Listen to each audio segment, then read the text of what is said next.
ঘটনাটি আলামিন ভাইয়ের বাবা এবং তার বোন জামাইয়ের সাথে ঘটেছিল। ঘটনার সময়কাল 1995 সাল। আলামিন ভাইয়ের বোন জামাই তিনি পেশায় একজন ট্রাক ড্রাইভার ছিল। ওই সময়গুলোতে এখনকার মতো সচরাচর অ্যাম্বুলেন্স এবং ফ্রিজার করা গাড়ি ছিল না। বিধায় দূর দূরান্তের মৃত লাশ ঢাকা থেকে পরিবহন করার জন্য অনেক সময় ট্রাক এবং পুরনো কিছু দুর্বল অ্যাম্বুলেন্স ব্যবহার করা হতো। আলামিন ভাইয়ের বোন জামাই বিভিন্ন মালামাল পরিবহন করার পাশাপাশি তিনি অধিক পরিমাণ টাকার জন্য অনেক সময় ট্রাক দিয়ে লাশ পরিবহন করতেন। ঢাকার কোনো এক স্বনামধন্য হসপিটালে একটি হিন্দু ভদ্রলোক মৃত্যুবরণ করেন। ওনার লাশটি ঢাকা থেকে দিনাজপুরে নিয়ে যাওয়া হবে। সেই জন্য আলামিন ভাইয়ের বোন জামাইকে বলা হলো হসপিটাল কর্তৃপক্ষ থেকে। তিনিও ভাড়া পেয়ে মানা করেননি, রাজি হয়ে যান সে লাশ পরিবহন করে দিনাজপুরে পৌঁছে দিতে। লাশের সাথে যে স্বজনরা ছিল তারা আলামিন ভাইয়ের দুলাভাইকে বলে দিল, আমরা অন্য গাড়িতে করে বাড়িতে যাচ্ছি, আপনি এই লাশ নিয়ে আমাদের দেওয়া ডেস্টিনেশনে চলে আসেন। তিনি বলল ঠিক আছে। এই বলে তার ট্রাকে থাকা হেল্পারকে বলল চল আজ ভাড়া মেরে আসি দিনাজপুরে, একটি লাশের ভাড়া। লাশের ভাড়া শুনতেই তার হেল্পার চমকে ওঠে, মনে হয়েছে সে ভয়ে আতঙ্কিত। হেল্পার তাকে সরাসরি বলে দেয়, ভাই আমি লাশের সাথে যাব না, যদিও আপনি আমাকে আপনার গাড়ির হেল্পার হিসেবে রাখেন আর না রাখেন, আমি লাশ পরিবহন করার সময় আপনার গাড়িতে কোথাও যাব না। তিনিও তাকে বেশি জোরাজুরি করেননি, কারণ সেও জানে পূর্বের লাশ পরিবহনের সময় কিছু ভয়ের ঘটনা ঘটেছিল, যার জন্য তার হেল্পার তার সাথে যেতে রাজি হচ্ছে না। তবে তিনি ছিলেন দুর্দান্ত সাহসী। সচরাচর অন্যান্য মালামাল পরিবহন করার চেয়ে লাশ পরিবহন করা একটু অধিক পরিমাণ টাকা পাওয়া যায়। তার জন্য সে অত কিছু খেয়াল না করে তার মতো করে যে কোনো ভাড়া তিনি মারতে রাজি হয়ে যান। ওনার হেল্পার যখন ওনাকে একদম স্পষ্ট ভাষায় মানা করে দেন, তখন তিনি তার শ্বশুরকে মানে আলামিন ভাইয়ের বাবাকে তার সাথে যেতে বলেন। আলামিন ভাইয়ের বাবা তিনিও কোনো কিছু না ভেবে মেয়ের জামাইয়ের রিকোয়েস্ট রক্ষা করতে তার সাথে যেতে রাজি হয়ে যান। একটি চাটা দিয়ে সুন্দরভাবে লাশটিকে মরিয়ে গাড়ির মধ্যে তুলে দেন পুলিশের কর্মকর্তারা। আর সেই লাশ নিয়ে আলামিন ভাইয়ের দুলাভাই এবং তার বাবা আল্লাহর নাম শুরু করে দিনাজপুরের পথে রওনা দেন। ঢাকা পেরিয়ে যখন নির্জন দিনাজপুরের রাস্তায় গাড়ি চলছে, এমন সময় আলামিন ভাইয়ের দুলাভাই তার শ্বশুরকে বললেন, দেখেন তো লাশটি ঠিক আছে কিনা। ড্রাইভারের পেছনে ছোট্ট একটি গ্লাস থাকে, যা দিয়ে ট্রাকের ভেতরটা স্পষ্ট দেখা যায়। উনি সেই গ্লাস দিয়ে ভেতরের দিকে তাকিয়ে ভয়ে আতঙ্কিত হয়ে একটি চিৎকার দেন। তখন ড্রাইভার জিজ্ঞেস করে কি হয়েছে, চিৎকার করছেন কেন? তখন আলামিন ভাইয়ের বাবা তাকে বলল যে আমি দেখতে পেলাম লাশ তো গাড়ির মধ্যে বসে আছে।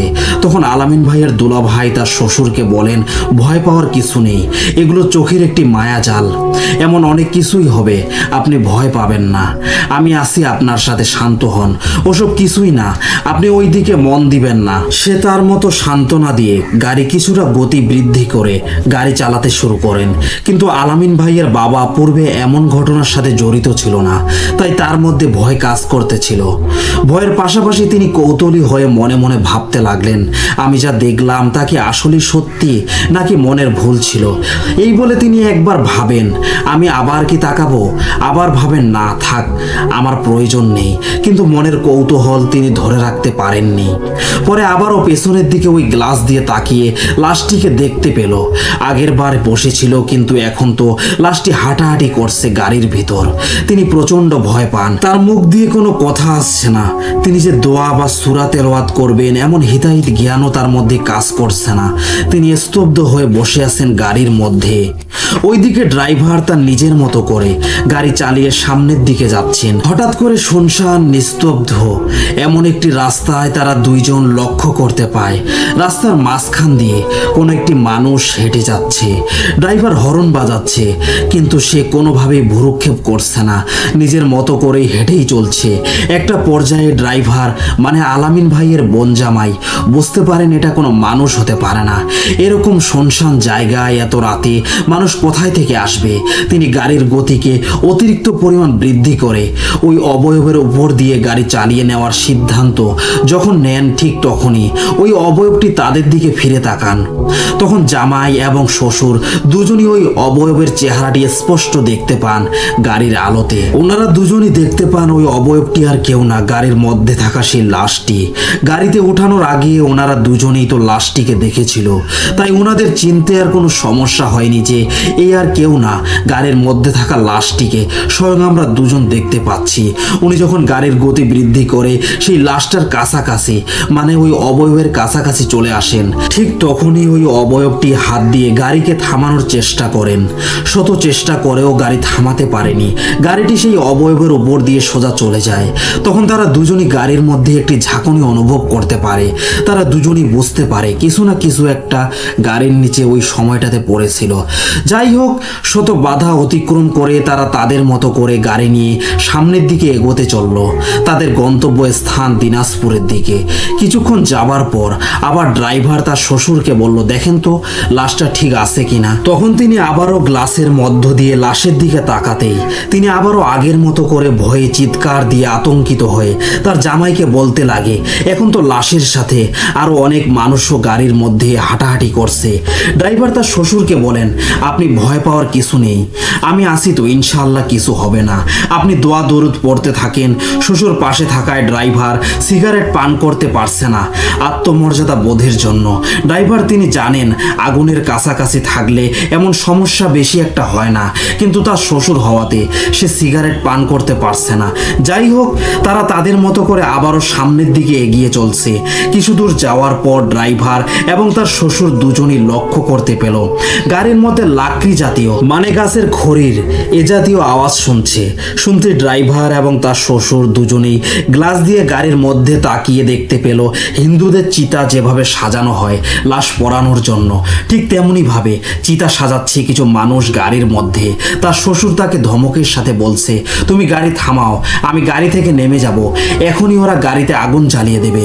ড্রাইভার বললেন, আপনি ভয় পাবেন না, আমি আছি, এগুলো শুধুই চোখের মায়াজাল, এই পিশাচগুলো ওরা আমাদের ভয় দেখাচ্ছে।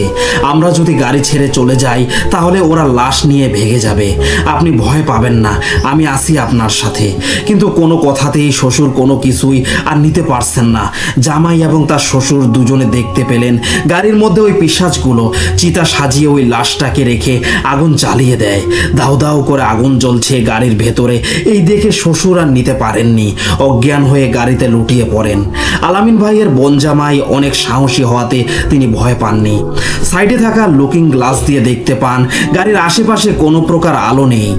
ওনার ভাবনা, যদি গাড়িতে সত্যি সত্যি আগুন জ্বলে তাহলে তো গাড়ির আশেপাশে আগুনের আলো থাকার কথা।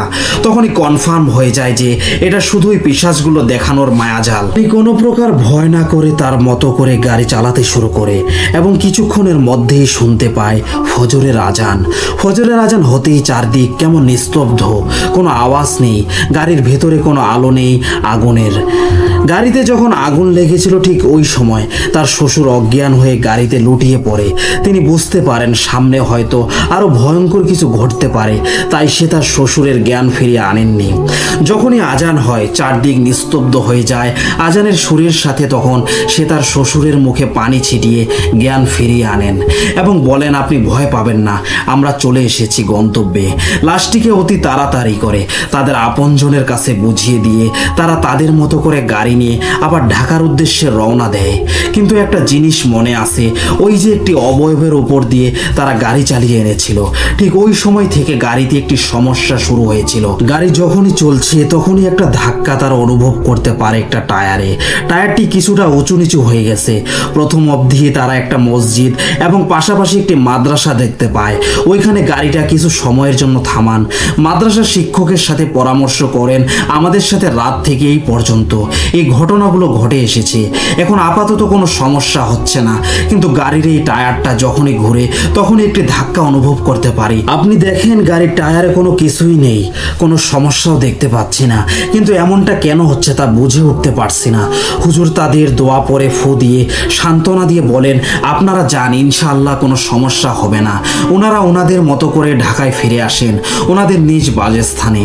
সারা রাত নির্ঘুম থেকে দুজন যখন ঘুমাতে যায় তখন আলামিন ভাইয়ের দুলাভাই তিনি স্বপ্নে দেখতে পান ওই সেই রাস্তায় থাকা পিশাচটিকে, যে কিনা লাশের সুরত নিয়ে তাদের সামনে এসেছিল। সে তাকে বলতে থাকে, তুই আমার উপর দিয়ে গাড়ি চালিয়ে নিয়েছিস, আমি তোকে ছাড়বো না, এর প্রতিদান তোকে দিতেই হবে।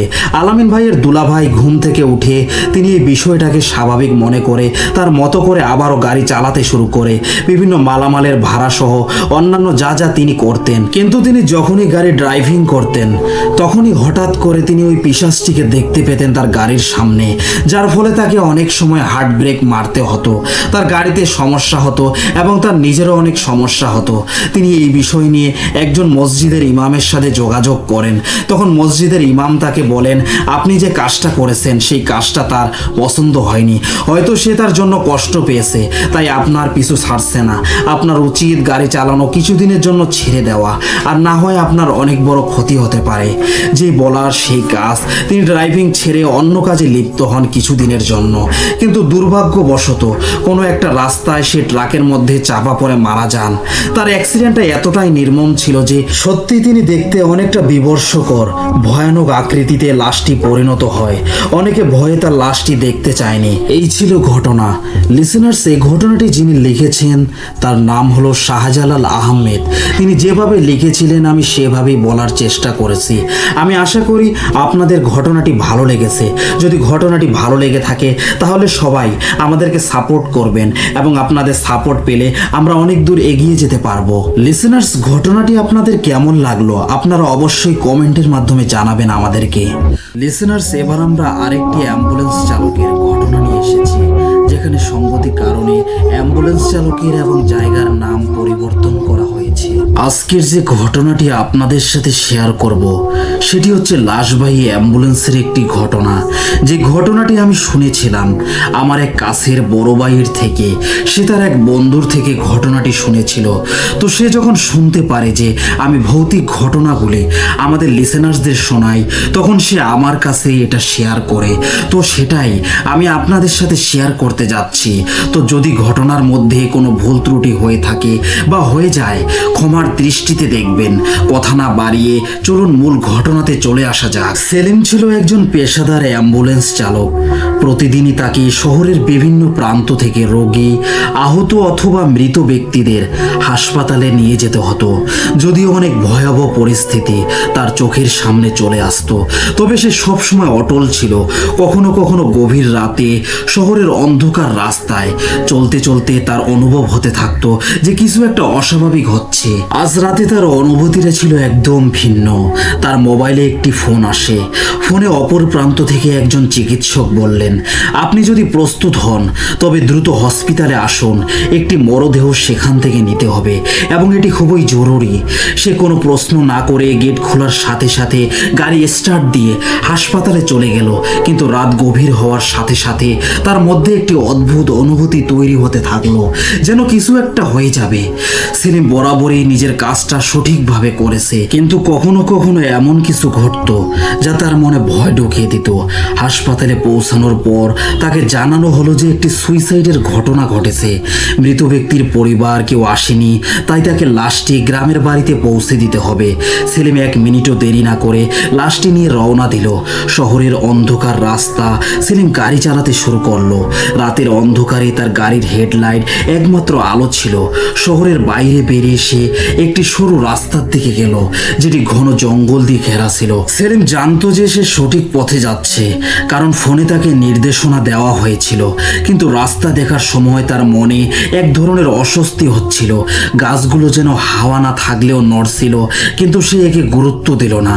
অথচ কিছুটা সময় যাওয়ার পর সে হঠাৎই অনুভব করলো যেন কিছু অদ্ভুত হচ্ছে। তার চোখের সামনে একটি যুবতী মেয়ে আচমকা আসলো এবং সেলিম দ্রুত ব্রেক করলো। মেয়েটি ধাক্কা খেয়ে গড়িয়ে পড়লো। সেলিম তাড়াতাড়ি গাড়ি থেকে নেমে তার দিকে চলে গেল, কিন্তু মেয়েটি সেখানে ছিল না। এই মুহূর্তে সেলিম তার ভিতরে একটা অদ্ভুত অনুভূতি পেল, যেন সে আর স্বাভাবিক নয়। সে আবার গাড়িতে উঠে গেটটা লাগিয়ে দিল। হঠাৎ গাড়ির কাচের বাইরে দেখে সেই মেয়েটিকে রক্তমাখা অবস্থায় তার সামনে দাঁড়িয়ে থাকতে দেখলো। মেয়েটি খুব ধীরে ধীরে গাড়ির কাচের দিকে এগিয়ে আসছিল।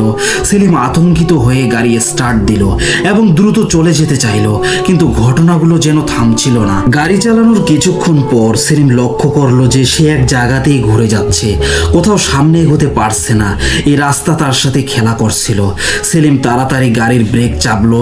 কিছু একটা নিশ্চিতভাবে ভুল হচ্ছে, এটা তার অনুভূতি ছিল। তার মনে মনে একটাই প্রশ্ন ছিল, কি হচ্ছে এখানে? তারপরে সে হঠাৎ শুনতে পেল কান্নার শব্দ। কান্না তো কখনো তার গাড়ির ভেতরে ছিল না, এটা কেমন শব্দ? সে গাড়ি থেকে বেরিয়ে খোঁজ করলো, কিন্তু আশেপাশে কেউ ছিল না, কেবল শূন্যতা এবং অন্ধকার। কান্নার শব্দ আসছিল, তবে সেলিম জানতো না এটি কোথায় থেকে আসছে। অতঃপর সে আবার গাড়িতে উঠে গতি বাড়ালো। রাস্তায় চলতে চলতে অদ্ভুত এক আলো তার সামনে দেখা দিতে থাকলো। সেলিম মনে করেছিল অপর পাশ দিয়ে কোনো গাড়ি আসতেছে, কিন্তু সামনে একটি বাড়ি ছিল যার মধ্যে আলো জ্বলছিল। সেলিম গাড়ি চালিয়ে বাড়ির দিকে চলে গেল, কিন্তু যতই সে এগোতে থাকলো বাড়িটি তার থেকে আরো দূরে চলে যাচ্ছিল। তাকে দেখে মনে হচ্ছিল রাস্তা নিজেই তার সাথে খেলা করছে। যতই গাড়ি চালাচ্ছে তাকে সেই একই জায়গায় ফিরিয়ে নিয়ে আসা হচ্ছিল। একসময় সেলিম গাড়ি চালিয়ে প্রায় 6 থেকে 7 কিলোমিটার এগিয়ে গেলেও সে যে জায়গায় ছিল সে জায়গায় যেন শেষ হয়নি। তারপর সেলিম শুনতে পেল দূর থেকে কুকুরের মতো কিছু একটা দ্রুত আসছে।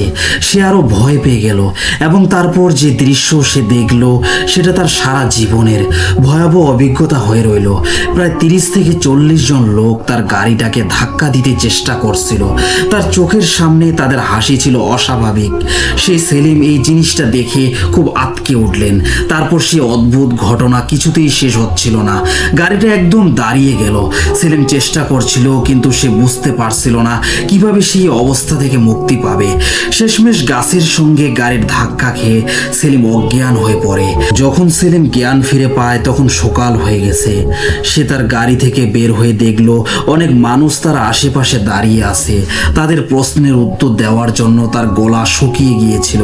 সে জানতো এত ভয়ের মধ্যে আল্লাহর রহমত ছাড়া তাকে বাঁচিয়ে রাখার আর কিছু ছিল না। তিনি গাড়ির পিছনে গিয়ে দেখে লাশটি ঠিকই ছিল। তবে সেলিম জানতো তার জীবনে এই ঘটনা তাকে চিরকাল তাড়িয়ে যাবে। তার শরীর একদম ক্লান্ত হয়ে গিয়েছিল। তখন সে হসপিটালে ফোন দেয়। ফোন দিয়ে বলে আর একটা অ্যাম্বুলেন্স আনার জন্য। সে বলে অ্যাক্সিডেন্ট হয়েছে। তো তখন হসপিটাল থেকে একটা গাড়ি আসে। আসার পরে ওই গাড়িতে উঠে সে ওই ড্রাইভারের সাথে ওই লাশটিকে উঠিয়ে তাদের প্রিয়জনদের কাছে পৌঁছে দেয়। তো সেদিন থেকে তার পুরো শরীরের অবস্থা খারাপ হয়ে গেছিল। সে অনেকদিন যাবৎ বিছানায় পড়েছিল। সে হাঁটতে চলতে পারেনি। সেদিন থেকে অনেকটাই অসুস্থ হয়ে পড়ে। এখন আলহামদুলিল্লাহ আপনাদের দোয়ায় ভালো আছে। তবে সেদিনের পর থেকে সে লাশবাহী গাড়ি চালানো বাদ দিয়ে এখন ছোটখাটো একটি ব্যবসা শুরু করেছে। লিসেনার্স, আসলে প্রতিনিয়তই আমি বলি, প্রতিনিয়ত যাদের সাথে ঘটনাগুলি ঘটে থাকে তারাই উপলব্ধি করতে পারে যে তার সাথে কি ঘটছে। আর যাদের সাথে ঘটেনি আর যারা বিশ্বাস করে না তারা কখনো উপলব্ধি করতে পারবে না যে এই ঘটনাগুলি বা এই মুহূর্তগুলি কেমন হয়। লিসেনার্স, এবার আমরা পরের ঘটনায় চলে যাই। ঢাকা থেকে নরসিংদী এসেছিলাম ফ্যামিলি সহ। একটি নতুন বাসায় ভাড়া উঠি আমরা। তারপর ভালোই দিনকাল কাটছিল আমাদের। কোনো এক কারণবশত আমাদের ওই বাসাটা ছেড়ে অন্য বাসায় উঠতে হয়। তার কিছুদিন পরেই জানতে পারি আমরা যেই ফ্ল্যাটে উঠেছি সেই ফ্ল্যাটে জিনের অস্তিত্ব আছে। প্রথম আমরা কেউ তা বিশ্বাস করিনি, কিন্তু কিছুদিন পর আমার সাথে অদ্ভুত সব ঘটনা ঘটতে থাকে। একদিন রাতে হঠাৎ আমার ঘুম ভেঙে যায়। আমি শুনতে পাই কেউ একজন কান্না করছে এবং নূপুর পরে হাঁটতেছে ছাদের উপরে। আর আমাদের ফ্ল্যাটের উপরেই ছিল ছাদ, তাই শব্দ ভালোভাবে শুনতে পেতাম। আমি আমার রুমে একাই ঘুমাতাম, তবে মাঝে মধ্যে আম্মুর সাথে ঘুমাতে হতো। একদিন আমি যখন রুমে একা শুয়েছিলাম আমার মনে হলো আমার রুমে কেউ হাঁটাচলা করছে, আমার বিছানায় উঠছে, আবার আমার পাশে এসে বসে আছে। কিন্তু যখনই আমি পিছে ঘুরে তাকাই তখনই কাউকে দেখতে পাই না। তারপর মোবাইলের ফ্ল্যাশ লাইট অন করে কাউকে দেখতে পাই না। আবার যখন চোখ বন্ধ করি তখন আবার সেই বাজে অনুভূতি হতে থাকে। আমি একদিন পড়ার টেবিলে বসে পড়তেছিলাম, তখনই আমার মনে হয় কেউ আমার পিছে দিয়ে হাঁটাচলা শুরু করছে, দাঁড়িয়ে আমায় দেখছে। কিন্তু যখন পিছন ঘুরি তখন কাউকে দেখতে পাই না। আম্মুকে জিজ্ঞেস করলাম যে সে কি আসছিল কিনা আমার রুমে, কিন্তু আম্মু বলে যে সে আসে নাই। তারপর থেকে আমার সাথে এই রকম প্যারানর্মাল অ্যাক্টিভিটিস প্রতিদিন হতো। একদিন রুমের জানালা দিয়ে কান্নার গুনগুন শব্দ শুনতে পাই। আমি খুব বেশি ভয় পেয়ে যাই, কিন্তু আম্মুকে কিছু জানাই না। আমি আমার রুমে একা থাকলে আমার সাথে অদ্ভুত ঘটনা ঘটে। পরপর 2 দিন আমি নিজেও কিছু দেখতে পাই।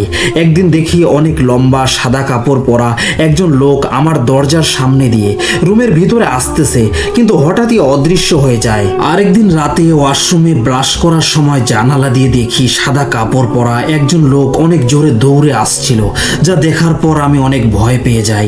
এই ঘটনার কয়েকদিন পরে ভাইয়া ইন্টার্নি শেষ করে বাসায় আসে। তার কিছুদিন পরে ভাইয়ার সাথেও একই ঘটনা ঘটতে থাকে। আমি আরো ভয় পেয়ে যাই, তবে ভাইয়া আমার মতো কোনো কিছুই দেখে নাই।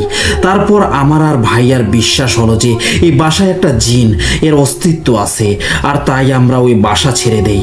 পরে অন্য এক নতুন বাসায় ভাড়া উঠি, কিন্তু এখনো আমি প্রায় সময় ওই সাদা কাপড় পরা লোকটাকে দেখতে পাই। আবার মাঝে মাঝে ওই রকম অনুভূতিগুলো হয়। তবে যখন আমি কান্না করি বা আমার মন খারাপ থাকে, তখন ওই সাদা কাপড় পরা লোক আমায় দেখে। আমার বিছানায় উঠেছে, আমার পাশে বসে আছে, কিন্তু কখনো আমার কোনো ক্ষতি করে নাই। একদিন বাসার সবাই একটা দাওয়াতে গিয়েছিল, আমি অসুস্থ হওয়ার কারণে যেতে পারি নাই, একাই থাকতে হয় আমার। ওই দিন দুপুরের সময় আমি আমার রুমে বসে বসে মোবাইল চালাচ্ছি। এমন সময় আমার ভাবি এসে আমার রুমের দরজার সামনে এসে বলে, তাসফিয়া এখানে আসো। এটা বলে আম্মু আব্বুর রুমের দিকে চলে গেছে। আমি বিছানা থেকে নামবো এমন সময় মনে পড়ে, আরে বাসায় তো কেউ নেই, তাহলে ভাবি কিভাবে আসলো? তারপর আমার রুম থেকে বের হইনি, আর রুমেই বসেছিলাম। আমি ভয়ে কাতর হয়ে পড়ি, কিন্তু কি আর করার, দরকার পড়লে তো বাইরে যেতে হয়। তাই আয়াতুল কুরসি পড়তে পড়তে রুম থেকে বের হলাম। ধীরে ধীরে এগিয়ে সবগুলি রুম চেক করলাম, কিন্তু কিছুই দেখতে পাই নাই। এই ঘটনার আগে আরেকদিন রাতে আমরা সবাই হাসপাতালে যাওয়ার জন্য রেডি হচ্ছিলাম। আমার ভাই অসুস্থ ছিল, এই জন্য আমি রেডি হয়ে আম্মুর রুমে যাই। হঠাৎ কিছু মনে পড়তে আমার রুমের পাশে আসলাম, দেখি দরজাটা আলতো করে দেওয়া ছিল। আমি ভাবলাম আমি তো দরজা লাগাই দিয়ে বের হইনি, তাহলে দরজা লাগানো কেন? কেউ কি রুমে নাকি আমার? আমি দরজা হালকা খুলতে নিলাম, ভিতর থেকে আমার ভাবির শব্দ আসলো, বলল একটু পরে আসো। তারপর আমি পাশ ফিরে দেখি ভাবি তো রান্না করে। তো আমার রুমে কে কথা বলল? তারপর তাড়াতাড়ি আমার রুমের দরজার সামনে গিয়ে দরজা খুলে দেখি কেউ নাই রুমে। আমি খুব ভয় পেয়েছিলাম। আমি এরপর থেকে সব সময় আয়াতুল কুরসি পরে ঘুমাতাম, রাতে কোনো অসুবিধা হতো না। এবং আমার রুমে আমি আয়াতুল কুরসি লেখাও লাগিয়েছি, আর কোরআনও রেখে দিয়েছি রুমে। আলহামদুলিল্লাহ এখন আর কোনো সমস্যা হয় না আমার। কিন্তু একদিন মনে হচ্ছিল যে রান্নাঘর থেকে ডাইনিং রুমে কে যেন হাঁটে, কিন্তু আমার রুমে আসে না, কারণ আমার রুমে আয়াতুল কুরসি লাগানো। এখন ভালোই আছি, তবে রাতে আয়াতুল কুরসি না পরে ঘুমালে ভয় করে আমার, আর কিছু প্যারানর্মাল সমস্যাও হয়। এই ছিল আমার লাইফের সত্য ঘটনা। সো লিসেনার্স, এই ঘটনাটি লিখেছেন তাসফিয়া। অনেক ধন্যবাদ তাসফিয়াকে এত সুন্দর ঘটনা শেয়ার করার জন্য। লিসেনার্স, এবার আমরা পরবর্তী ঘটনায় চলে যাব। রাত 12টা, চারদিকে নীরব নিস্তব্ধতা, কোথাও কেউ নেই। এই মুহূর্তে গ্রামের কেউ এখন জেগে নেই। এমন সময় রুমা একা ঘর থেকে বের হলো প্রস্রাব করার জন্য। স্বামী শিহান গভীর ঘুমে আচ্ছন্ন আছে, চারপাশ থেকে শিয়ালের ডাক আসছে। রুমা যখন বাথরুমে গিয়ে বসলো, ঠিক তখনই উপর থেকে একটা খচখচ আওয়াজ হলো। রুমা ভয় পেয়ে দাঁড়িয়ে গেল। কে ওখানে? কোনো শব্দ নেই। আবার রুমা প্রস্রাব করতে বসলো, আবার খসখস আওয়াজ আসলো। তখন আবার বলল, কে ওখানে? এবারও কোনো শব্দ নেই। রুমা এবার ভীষণ ভয় পেয়ে গেল, আবার দাঁড়িয়ে গেল। এবার প্রস্রাব না করেই সামনের দিকে পা বাড়ালো। সামনের দিকে তাকাতেই দেখে সাদা ধুতি পরা এক বয়স্ক লোক। দাঁতগুলো অনেক বড় বড়, আঙুলের নখগুলো বেশ বড়। লোকটা শূন্যে ভাসছে, পা দুটো মাটি থেকে উপরে। ভয়ঙ্কর চেহারার এই লোকটি রুমার দিকে এগিয়ে আসছে। রুমা যত সামনে যাচ্ছে, ভয়ঙ্কর লোকটা ততই সামনে আসছে। লোকটা একসময় রুমার কাছাকাছি এসে একটা অট্ট হাসি দিল, তারপর রুমার দিকে হাত বাড়িয়ে বলল, তোকে আমি এখন খেয়ে ফেলবো। এই কথা শুনে এবং ভয়ঙ্কর লোকটাকে দেখেই ভয় চিৎকার দিয়ে উঠল রুমা। তার চিৎকার শুনে শিহান ঘুম থেকে সজাগ হয়ে গেল। চোখ মেলে শিহান দেখে রুমা বিছানায় নেই। দ্রুত ঘর থেকে বের হয়ে দেখে বাথরুমের কাছে রুমা অজ্ঞান অবস্থায় পড়ে আছে। ইতোমধ্যে বাড়ির অন্যান্য লোকজনও সজাগ হয়ে গেল। কি হয়েছে বলে সবাই ঘর থেকে বের হয়ে আসলো। রুমার শাশুড়ি বিলকিস বেগম ছুটে আসলেন। শিহান লাইট নিয়ে রুমার কাছে গিয়ে দ্রুত তাকে কোলে নিল। রুমার মুখ থেকে লালা পড়ছে আর গোঙাচ্ছে, কিন্তু কথা বলছে না। তারপর সবাই ধরাধরি করে রুমাকে ঘরে নিয়ে আসলো। পাশের বাড়ি থেকে রুমার চাচা শ্বশুর ছুটে আসলেন। শিহান বললেন, চাচা দেখেন রুমা কি হয়েছে। হঠাৎ অজ্ঞান হয়ে গেল। চাচা দোয়া কালাম পরে রুমাকে ঝাড়ফুঁক দিলেন। শাশুড়ি মাথায় পানি দিলেন। কিছুক্ষণের মধ্যে মধ্যেই রুমা স্বাভাবিক হয়ে গেল, কিন্তু কোনো কথা বলছে না। চৌয়ালা গ্রামের রমিজ উদ্দিনের মেয়ে রুমা খুবই শান্ত ছিল। এসএসসি পাশ করার পর পাশের গ্রামের মোতালেব মাস্টারের ছেলের সাথে তার বিয়ে দেন কয়েক মাস আগে। মোতালেব মাস্টারের গ্রামটি ছিল ঘন গাছগাছালায় ভরপুর। বাড়ির দুপাশে দুটো চৌচালা টিন শেড ঘর, পশ্চিম পাশে বিশাল বড় বাঁশঝাড়, এর পাশে একটি ঘর। বাঁশঝাড়ের ভেতর রমিজ উদ্দিনের মা বাবার কবর। দক্ষিণ পাশে কলার বাগান, এর পাশে আরেকটি ঘর। উত্তর পাশে বাথরুম, এর পাশেই কাঠ বাগান। পশ্চিম পাশে তার বড় ভাইয়ের বাড়ি। দক্ষিণ ভিটার ঘরে শিহান তার বউকে নিয়ে থাকে। পরদিন সন্ধ্যায় শিহান রুমার ঘরে গেল। শিহান রুমার শরীরে স্পর্শ করতেই অস্বাভাবিক আচরণ করতে লাগলো। কেমন জানি হয়ে গেল রুমা। স্বামীকে বলছে, তোর কত বড় সাহস, আমার গায়ে হাত দিচ্ছিস? তোকে এক থাপ্পড় মেরে দাঁত ফেলে দিব সব। যা, আমার ঘর থেকে চলে যা। আমি এখন আমার স্বামীর সাথে রাত কাটাবো। একথা শুনে শিয়ান আশ্চর্য হয়ে বলল, এসব কি বলছো তুমি? কে তোমার স্বামী? রুমা হেসে বলল, তোকে বলবো কেন? তারপর শিয়ান বুঝতে পারলো তার স্ত্রীকে জিনে ধরেছে। এভাবে কয়েকদিন চলল। দিন দিন রুমার অস্বাভাবিক আচরণে পাড়া প্রতিবেশী অতিষ্ঠ হয়ে গেল। শ্বশুর শাশুড়িকে তুই তোকারি করে কথা বলে, স্বামীকে তার সাথে থাকতে দেয় না, প্রতিবেশীদেরকে গাল মন্দ করে, এমনকি অনেকের গায়ে থাপ্পড়ও মারে। খাওয়া দাওয়ায় তেমন মনোযোগ নেই, গোসল ঠিক মতো করে না। দিন দিন যেন তার শরীরের শক্তি বৃদ্ধি পাচ্ছে। কোথা থেকে কি হয়ে গেল কে জানে। নতুন বউ এমন আচরণ করে তা কি করে তার শ্বশুর শাশুড়ি সহ্য করবে কিভাবে? তার আবল তাবল কথায় বাড়ির সবাই দুশ্চিন্তায় পড়ে গেল। নিশ্চয়ই কোনো অশরীরী কিছু ভর করেছে, না হলে এমন করবে কেন? যেই বউ কোনোদিন বাড়ির কারোর সাথে কোনো কটু কথা বলেনি, সে কিনা এমন বোকাঝোকা করে, মারধর করে, তুই তোকারি করে কথা বলে। কেউ কিছু জিজ্ঞেস করলে উল্টাপাল্টা জবাব দেয়। প্রতিবেশীরা কানাকানি করছে, নিশ্চয়ই কোনো জিনে ধরেছে, তা না হলে এমন করবে কেন? রুমার চাচা শ্বশুর বেশ কয়েকদিন ঝাড়ফুঁক করলো, কিন্তু কিছুতেই কোনো কাজ হচ্ছে না। দিন দিন রুমার অত্যাচার বেড়েই চলছে। তার অত্যাচার সহ্য করতে না পেরে শিহান তাকে বাবার বাড়িতে পাঠিয়ে দিল।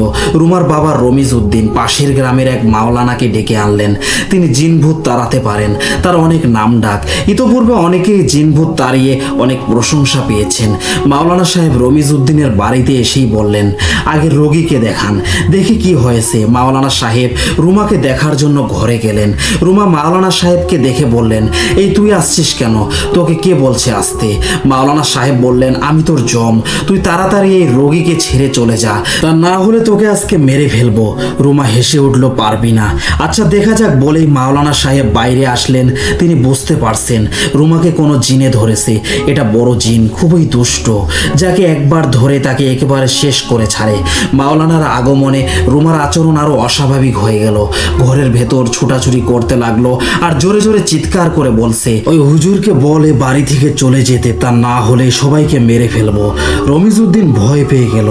মাওলানা আশ্বাস দিলেন, ভয়ের কিছু কারণ নেই। যত বড় দুষ্ট জিনি তাকে ভর করুক না কেন, সে আজ তাকে ছেড়ে যেতে বাধ্য হবে, নতুবা এখানেই তার দাফন হবে। তবে রোগীকে ঘর থেকে বের হতে দিবেন না, তাকে ঘরের মধ্যে দরজা দিয়ে আটকে রাখুন। মাওলানার কথা মতো রুমাকে ঘরের মধ্যে বন্দি করা হলো। মাওলানা সাহেব উঠানে একটা গোল দাগ দিলেন, এর মধ্যে কোনো দর্শনার্থীকে ঢুকতে দিবেন না।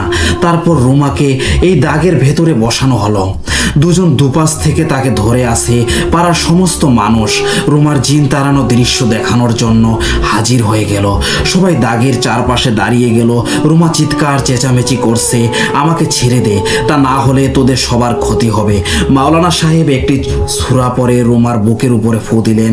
তারপর রুমার হাত ধরতে যাবেন, এমন সময় রুমা জোরে চিৎকার দিয়ে উঠল, খবরদার আমার হাত ধরবি না। কিন্তু মাওলানা সাহেব বড়ই শেয়ানা, এই সব দুষ্টু জিনকে তিনি ভয় পান না। তাই তার নিষেধ থাকা সত্ত্বেও রুমার হাতের কনিষ্ঠ আঙ্গুল চেপে দিয়ে ধরলেন। হুজুর বলে, বল তুই কে? সে বলে, ছেড়ে দে আমাকে। হুজুর বলে, না তোকে ছাড়বো না, আগে বল তুই কে? সে বলে, বলবো না। বলতে তোকে হবেই, তা না হলে আজ তোকে আগুন দিয়ে পুড়িয়ে ফেরে মেরে ফেলবো। না আমাকে মারবি না, আমি বলছি তাড়াতাড়ি বল। হুজুর বলল, এই কথা আমি সেন্টু। মাওলানা বুঝতে পেরেছে সে মিথ্যে বলছে, তাই আবার বলল, না তুই মিথ্যে বলছিস, সত্যি করে করে বল তুই কে? সত্যি বলছি। হুজুর বলছে, না তুই মিথ্যে বলছিস। এই কথা বলেই রুমার আঙ্গুল জোরে চাপ দিয়ে ধরলেন। আমাকে মারবি না, রুমার ভিতরে থাকা সেই জিনিসটা বলছে, আমি হরমুজ। এবার বল তুই কোথা থেকে আসছিস? উত্তর পাশে কাঠবাগানে। এরপর হুজুর বলল, এখানে কেন এলি? সে বলল, আমি বাগান থেকে এখান দিয়ে প্রতিদিন রাত 12টার সময় খাবারের সন্ধানে দক্ষিণের দিকে যাই। যথারীতি আজও যাচ্ছিলাম। এই রাস্তায় তাদের বাথরুম, এমন সময় দেখি সে বাথরুমে ঢুকছে।